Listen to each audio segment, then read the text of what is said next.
Our next guest was named one of the top thinkers in the world by Prospect magazine last year.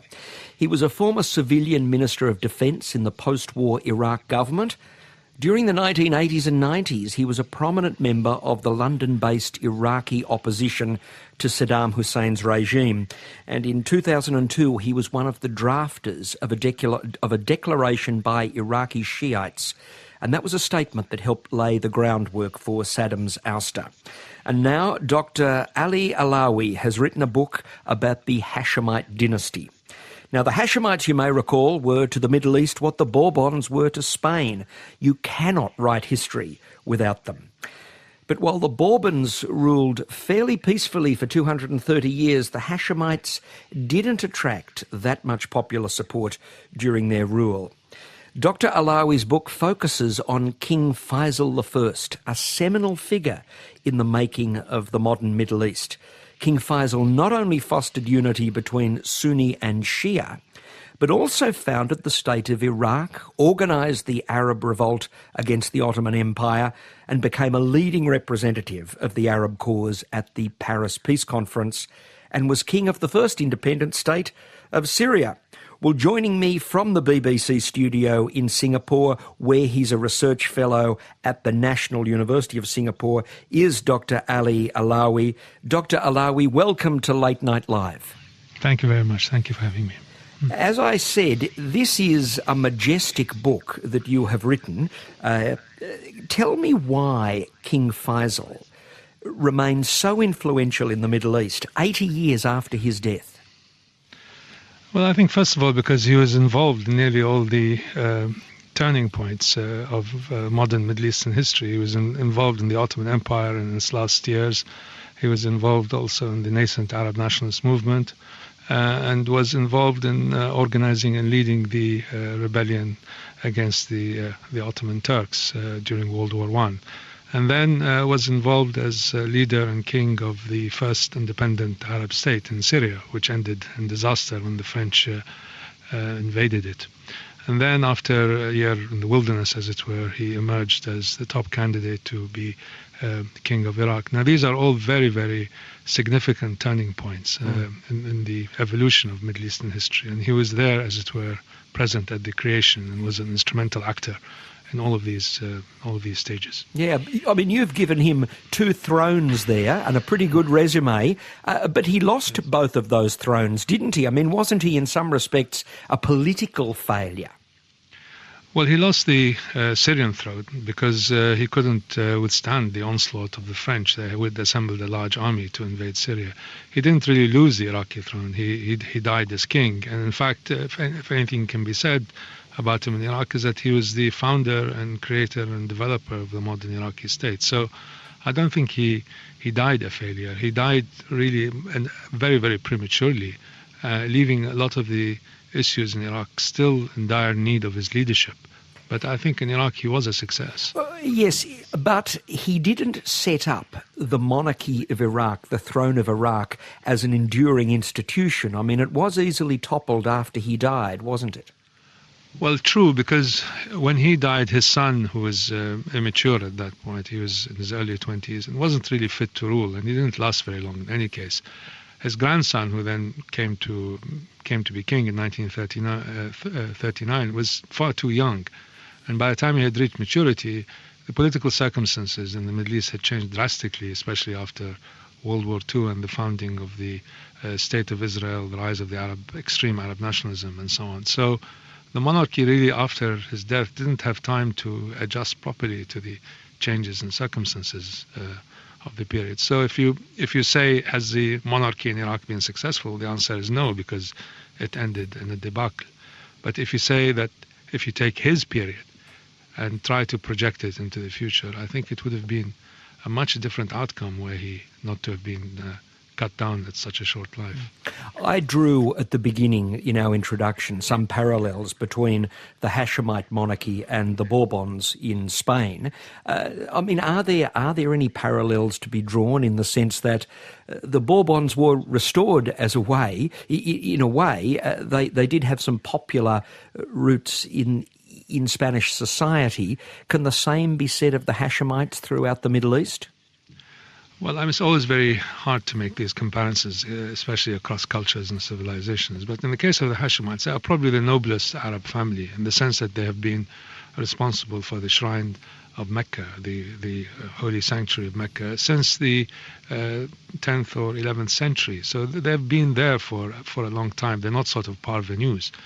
They were the leading notable family of the Hejaz, what is now Western Saudi Arabia, where the two holy cities have been were, and their relationship with the various empires that held control over that part of the world was always that of a person or a family that maintained its autonomy and maintained its roots in that region itself. So as a family, I think you can't really deny their, as it were, their pedigree because of their 1,000-year association with the Kaaba and the holy sanctuary in Mecca. As they spread out of the Hejaz into the rest of the Arab world during World War I, it was Faisal actually who was the person who was leading, as it were, who was raising the banner of the family outside of Arabia proper. And in the early days, and then later on, he was seen to be a very significant figure in promoting and upholding the Arab cause.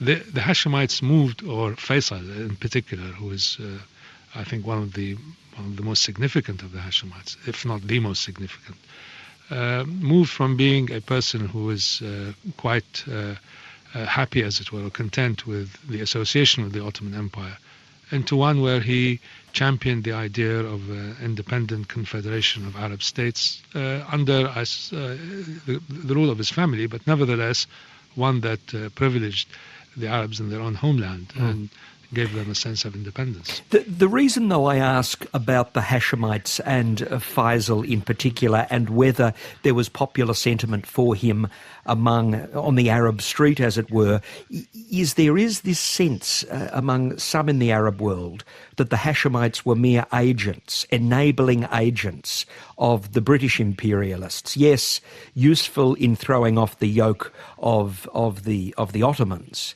but co-conspirators almost with the British.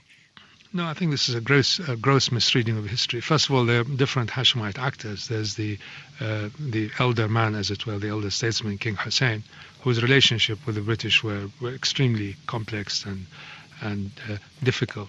Then there was Faisal's two elder brothers, Ali, who was a bookish person and who was involved only peripherally in politics, and then his elder brother, Abdullah, who may have been involved later on in various plots and conspiracies. But Faisal himself was always seen to be a true champion of the Arab cause. And in fact, in the early days of the rebellion, even up to the 1920s, he was as it were, a charter member of the Arab nationalist movement. So whatever condemnation or criticism was leveled against the family, especially his brother Abdullah, it did not really affect him. And when he died, it became clear the depth and range of his support throughout the Arab world. And a large number of people who can be called radicals or radical nationalists and so on always had an exception for him because he was in fact not cut from the same cloth as the rest of his family. He was a different kind of person.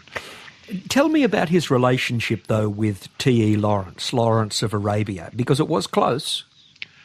Well, it was extremely close. I mean, Lawrence, in his book, Seven Pillars of Wisdom, devotes huge space to Faisal. And the book, to some extent, I mean, obviously it revolves around Lawrence and his exploits. But if there's a hero for whom Lawrence was seeking or looking, it was Faisal. And he described him in very, very glowing and endearing terms, both as an individual, as a military leader, also even for his political acumen. Faisal obviously relied on Lawrence in the early days because he had very, very little contact with the international community at that point, little contact with the British military that was providing weapons, money, and technical support to the revolt. So I mean, Lawrence was a extremely important, very, very critical element in the relationship between the leadership of the Arab revolt, which was in the hands of Faisal as a field commander, and the British. So he did rely on Lawrence considerably during the military campaigns, especially as it relates to the relationship with the British. But in terms of the battles in which he was involved and in which he led, Lawrence, I'm afraid, comes out being to some extent a secondary actor, quite different from the image that we have of him from his own memoirs. Later in Paris, Faisal, that was his first exposure, as it were, to European or Western ways. And Lawrence was a familiar figure who could sort of soften the impact of dealing with the world of complex and intricate world of international diplomacy. But Lawrence acted as a kind of guide and perhaps a quick tutor for Faisal. But as soon as Faisal learned the ropes, he really had little need of Lawrence. So the relationship was maintained very affectionately and cordially. But with time, it became, to some extent, distant and frayed.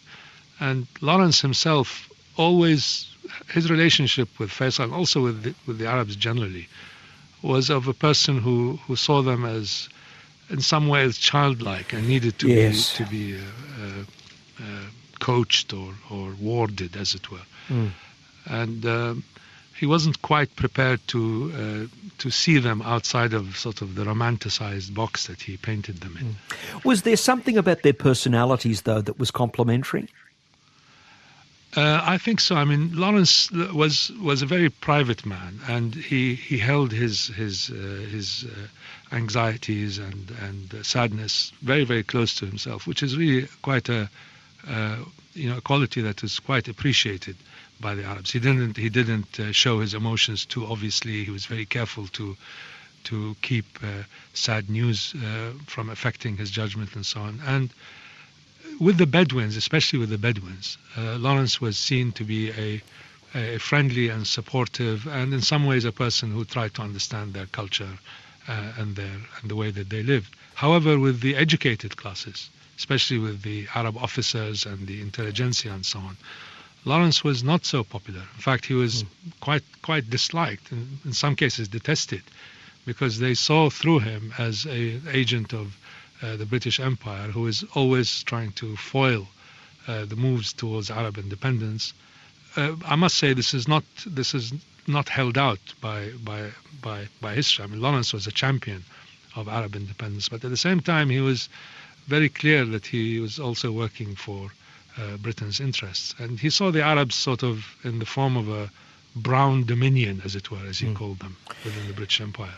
This is Late Night Live here on RN. Andrew West sitting in this week for Philip Adams.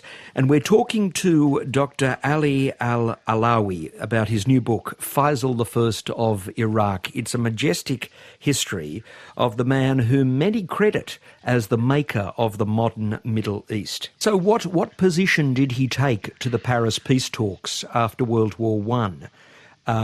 Because he was a key delegate there. I mean, what position did he take about the shape of the modern Middle East? In fact, he was the only delegate from the Arab lands.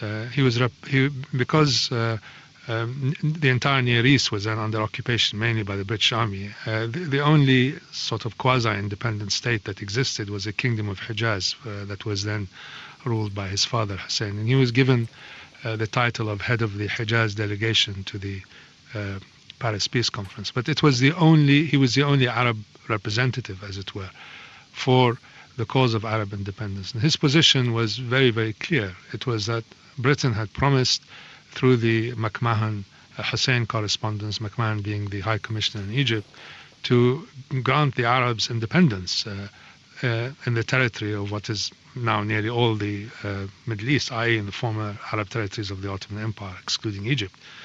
And that was his position. His position was that the Arabs rose in revolt because they wanted their independence. And the independence was demarcated, as it were, on maps as ranging from what is now northern Syria right down to the Kingdom of the Hijaz, and including Syria, Lebanon, Palestine and Iraq. And with regards to Palestine, he made an exception because he knew that the British had a special interest in that. But And otherwise, it was very intent, clear. Yes, yes. This book is full of wonderful little details. We talk about here David Lloyd George, the British Prime Minister, who wrote in his memoirs about Faisal's presence in Paris. Did the Europeans sort of fetishise him a little bit? Because Lloyd George and various others have recorded in their memoirs that they were fascinated by his clothes and his appearance and his sort of stature. I'm wondering whether he was sort of fetishised as a way. I think to some extent, yes. I mean, he looked astounding in his robes and his dagger, and he was surrounded by retainers, and he had a very majestic bearing, and he looked the part. So you could say he's out of central casting, as it were. So, I mean, a lot of these Europeans, all these prime ministers and presidents and so on, who had never seen such figures before, were obviously taken in by him. But these people were too shrewd and too opportunistic and too power-oriented to confuse the appearance with the reality. And what they were really doing in Paris is to make sure that their side came out on top, irrespective of what happens to others. So he was given, I think, quite an extensive and courteous reception by the Big Four, Wilson, Clemenceau, Lloyd George, and Orlando of Italy. But they still had to contend with secret agreements that had been signed during the war, especially between the French and the British, the so-called Sykes-Picot Agreement, which had a different view as to how the Middle East should be partitioned.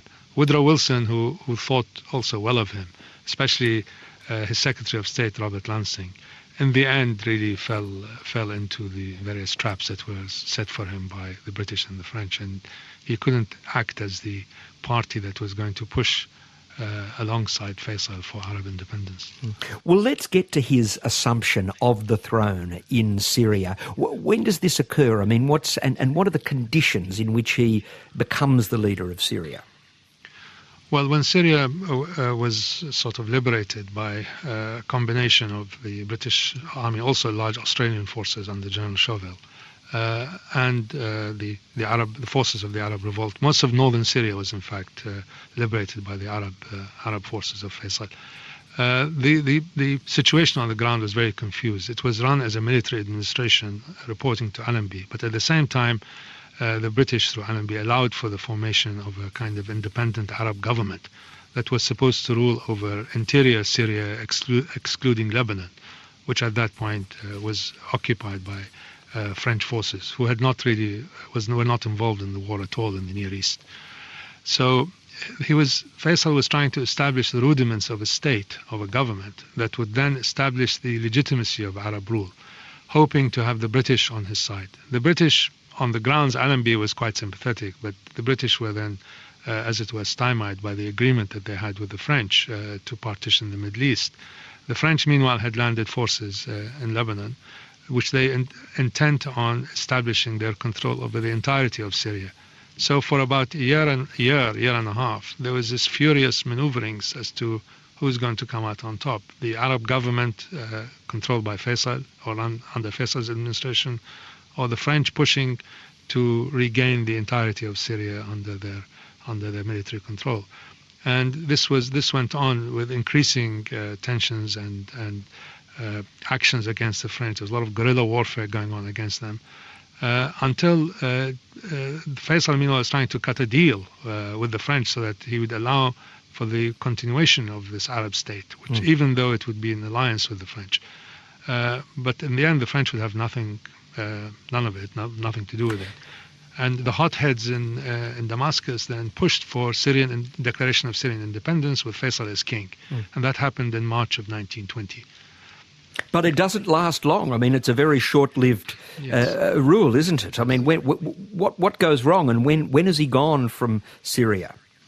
Well, in March 1920, the Syrian Congress, which was a kind of elected parliament of all of Syria, declared Syria independent and made Faisal king. But unfortunately, these hotheads were not really quite up to mobilizing the population or living up to their promises. And when the French began to mobilize their forces to invade Syria, Faisal found himself with all of his erstwhile allies and radicals and so on, practically deserting him in terms of their ability to deliver on their promises of weapons and men and so on. So at the Battle of Maysalun, it was a skirmish/battle, a very under-equipped Arab force. Faisal was not at the front line. He was on the second line watching the battle, led by a man called Yusuf al-Azma, met quite a significant French-led force of Algerian and Senegalese troops, 30,000 plus, with aircraft and tanks and so on, which basically defeated the Arab armies at Maysalun, and then the French occupied Damascus and Aleppo, and Faisal had to leave Damascus into exile. So it didn't last more than 3 months. No, he's almost a king out of a job. But again, is it the British who rescue him? I don't mean, in a direct physical sense, but they rescue him as a leader. Well, he left Damascus with two options: either to head south into the northern part of the Arabian Peninsula and continue his kind of rearguard action against the French, or to find his way back to Europe to present the case for the Arab government to the peace conference. And he had to therefore make a choice very early on. He chose the latter, of course. So he went through then British-occupied Palestine. Now, the British at that point, I'm talking about the summer of 1920, hadn't yet decided on the kind of government that they intended to have in Iraq. They were facing a major rebellion there. And the British in Iraq were faced with a quandary. One part of the British administration, the India office, wanted to run Iraq as a kind of colony, and the other part wanted to run it as a part of a mandate system through indirect control. And throughout the summer of 1920, where Faisal was summer and early autumn of 1920, where Faisal was sort of adrift in Europe, this battle was going on between the various units of the British government as to which would prevail. The Iraqi uprising was a very, very costly affair for the British, involving tens of millions of pounds and quite a few hundreds, probably low thousands killed. And the question loomed as to how are we going to run this country, which was a different theatre of war from the theatre of Palestine and Syria, in which the Australian forces were quite involved. And then things dovetailed. The idea of Faisal becoming a king over Iraq, rather than having Iraq run as a colony, grew in significance, and it was promoted by Lawrence as well as others who saw that a kingdom in Iraq under Faisal would serve a number of purposes, including keeping the British interests alive. Let's talk about his second incarnation as king in Iraq. This does have some resonance of European monarchies sort of shopping around, as it were, for thrones. How do the Iraqis take to Faisal as their king? It's quite a complicated issue because the Arab revolt didn't really reach Iraq. Iraq was a different theatre completely. The Arab revolt was mainly in northern Arabia and what is now Jordan and Syria. So Iraq was a different theatre, had a different set of relationships. Nevertheless, there was contact between nationalist forces in Iraq during the war and the Arab revolt through emissaries going to visit Faisal's father Hussein, and whom Faisal had met. So it wasn't that he wasn't going into a country about which he knew very little. He had never been to Iraq, but many Iraqis passed through Mecca for Hajj and so on. And during the revolt, there were contacts with them. And in fact, a very, very early emissary from the major shrine towns of southern Iraq approached Hussein and suggested during the war that after the war, there should be a kind of Arab state in Iraq run by one of the sons of the king. It wasn't Faisal at that point. The country was really divided in terms of its internal mix. You had as it were, the Sunni Arab elites who were important elements of the Ottoman administration and had great privileges during the Ottoman era. They were basically waiting to see who's going to win the war, and their inclination was more towards cutting a deal with the British. Then there were the Shiites of the south who were led politically by their religious leaders, who were very intent on rejecting, as it were, any kind of direct British administration, and expressed their fear that Iraq might become a colony of Britain and would lose its sort of Islamic identity. The Kurds were a different world entirely. I mean, they were not really connected administratively to the rest of Iraq, and they were the beginnings of a Kurdish national movement that didn't really think in terms of Iraq, but thought in terms of the greater range of Kurdistan. And the Kurds were in fact promised some kind of state by a treaty which was never ratified, called the Treaty of Sèvres. So they always had this idea of independence. Yes, well, that's a story that's rolled down through the decades, hasn't it? Absolutely. Continues, yes, to modern times. Look, I want to ask you very briefly, because I do want to move on to modern Iraq, because there's so much that you can talk about there. But when we talk about the sectarian makeup, as it were, of Iraq, and you've referred to it, the Shia, the Sunni, the Kurds, etc., what was Faisal's religious position, as it were? Now, I know the Hashemites, claim descendancy from the Prophet Muhammad, but they do have a very different take on Islam from the House of Saud, for example, don't they? Absolutely. I mean, Faisal, they come from, the Hashemites are technically Sunni Orthodox of the Hanafi persuasion, but Faisal himself was very, very tolerant man. And he's quite observant when it came to his personal piety. But he really saw little difference and refused to allow sectarian differences or even religious differences, say, between Muslims and Christians, to affect either his judgment or his personal position. Many of his entourage, you can tell, was composed of all kinds of people, including Christians, including Shiites, including Sunnis, all kinds of people. And he transcended, I would say, was one of the few people who could transcend sectarian politics, and it had really very little bearing on his analysis, on his own personal disposition. Well, you say that he was a man of personal piety, but didn't I read where he also annoyed his wife by constantly kissing Gertrude Bell, the famous British imperialist, on both cheeks? Not quite as pious as one might think. No, I mean, he had let's say, an acknowledgement of the presence of women around him, and he was happy to have them around him. And there were rumors about his womanizing, although in my researches I didn't find anything confirmed. But his sort of forward approach to Gertrude Bell can also be seen as the other way around, that Gertrude Bell could have approached him. So, yes. Right. I mean, look, the other interesting point about his becoming the king of Iraq is that he wasn't an Iraqi, though. I mean, and this again has resonances of European monarchies. My wife is Greek, and she likes to remind me that the last king of Greece was actually a Dane. So I'm just wondering whether his not being an Iraqi, how that played in Iraq.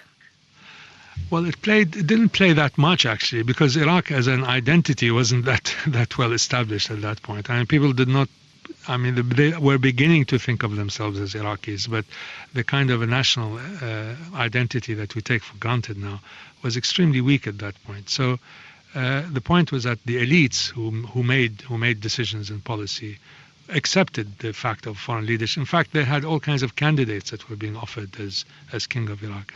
It wasn't a great issue at the beginning, and it never became an issue until very late in the day, when people, especially ambitious politicians, tried to make it into one. But for a long time, Faisal's non-indigenous origin, as it were, had little bearing on his ability to exercise power. And very soon he became the leading political figure in the country. He knew how to play the complexities. Look, in the brief time that we have left, I just want to look at how that history of the Middle East resonates today. Are the decisions made by the West, basically, in 1919 to blame for much of the war and disruption that we have in the Middle East today, those artificial borders, and borders over which Faisal presided? I must say yes. I mean, I've gone through all kinds of revolutions and uprisings and conflicts in my lifetime. And now looking back, I think this is the single greatest cause for instability in the Middle East, is the post-World War I division of the Ottoman Empire, the Arab provinces of the Ottoman Empire. it created all kinds of issues which are still being sorted out now. First of all, it imposed different kinds of administrative systems and colonial powers on different parts of the Arab world, which was to a large extent united under the Ottomans. Secondly, it created the possibility or the beginning of the idea of a Jewish state in Palestine, with all the attendant issues that arose from that. It created a great resentment on the part of the Arab intelligentsia, which then seeped into the common folk, about the perfidy of imperial powers and how they cynically divided up the territory between themselves. So it created a kind of edge to Arab nationalism, which hadn't existed before. And because these borders were basically defined without any regard to the makeup of these countries, their internal divisions and so on, you had all kinds of groups being lumped together and forced to, as it were, forge a national identity. And this was a big problem that Faisal faced. None of the states that have emerged out of the Ottoman Empire in the Near East have been stable. None of them. If you look at them, the Kingdom of Hijaz was disappeared and was absorbed into Saudi Arabia. Palestine was divided into Israel and what remnants there are of the West Bank and Gaza and so on. Syria proper was divided between Lebanon and Greater Syria. Iraq was formed out of the three provinces of the Ottoman Empire, which had little communications between them. So you have states that were not that were not organic to the area emerged, and over time we are facing now these issues that. And of course the Kurdish issue, that is, you lumped millions of Kurds in basically Arab states, creating a sense of continuous resentment. Well, did the Iraq War, and you were one of those who was keen to topple the dictator, and of course he was a dictator, Saddam Hussein, but did that not further destabilise the Middle East? Yeah, undoubtedly. I mean, I supported the Iraqi, I was part of the Iraqi opposition, but I did not support the invasion. The invasion of Iraq has created enormous problems, one of which is that it has fundamentally shifted the regional balance of power. And we're facing now the consequences of that. We're facing the consequences of the war in Syria, the instability in Lebanon, and throughout these sectarian issues that emerged as a consequence of the Iraq War. So the Iraq War was an enormously destabilizing affair, which we will not find the end to for a long time to come. Yes, I think it's fair to say, in fairness to you, Ali, that as The Economist recently wrote, that you had deep criticisms and reservations of what the Americans imposed on post-Saddam Iraq. I mean, what was the essence of your critique there? Well, the critique is really very simple. Is that, first of all, it's an outlandish act. You don't go around invading countries in the way that Iraq was invaded in this day and age. In any case, it was done. But the only possible justification for it is that if you're going to redo the political order in ways that would create a functioning liberal democratic order. Otherwise, there's no point in just kicking out people at the top and then maintaining the infrastructure, the degraded infrastructure of government, of society, and so on. So we got really the worst of all worlds. We got the destruction of the Iraqi state and its replacement with a kind of a virtual version of it with different leadership. It's like a failed restaurant reopening under new management, but with the same menu. Yeah. Could you've spent most of your life in exile. You spent a brief period back in Iraq. I mean, is it not possible for you to live back in Iraq now?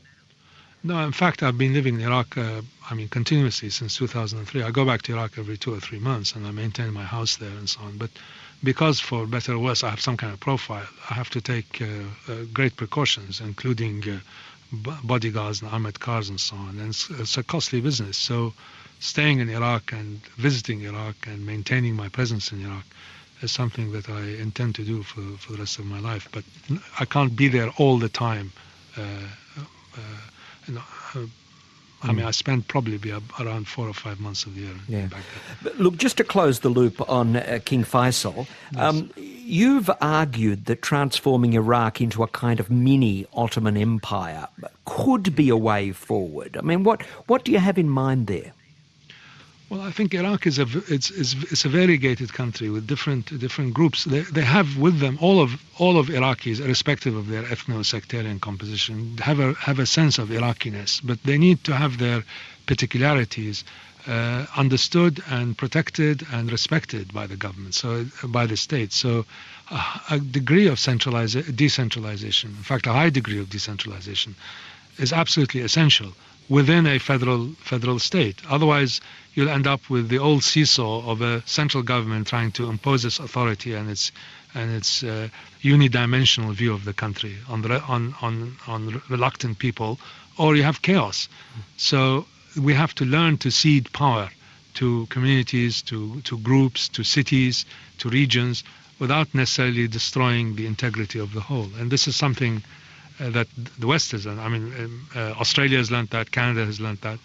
It is an integral part of, I think, a functioning democratic order. What about a wholesale redrawing of the boundaries, of the borders there? Because you know very well the debate that's going on in Syria as to whether, the only way that peace can come to Syria is if we have a Shia or Alawite homeland, a Sunni homeland, a Christian homeland, a Kurdish homeland, and that may bleed across existing borders. Well, there's always a temptation to take a sort of sharp pencil and divide the world according to straight lines and so on. But breaking up even dysfunctional states, look at Yugoslavia, does not necessarily lead leads to a great deal of hardship. If these states were now divided on ethno-sectarian lines, there will be huge displacement of people, population exchanges, and so on, which is really something outrageous and should not be accepted. Well, we're going to have to leave it there. It has been a pleasure to speak with you. Dr. Ali Alawi is the author of a majestic new book on King Faisal I. Ali is now a professor at the National University of Singapore. Ali, thank you very much for joining us on Late Night Live. Thank you very much for having me. Thank you. On our next program, we're going to the Perth Writers' Festival to talk to the Chinese-American author An Chi Min about her new memoir. And also joining us will be David Vann, who is discussing his new book, A Mile Down, the true story of a disastrous career at sea. But that's it for now. Stay with us here on RN. I'm Andrew West. I'll see you later.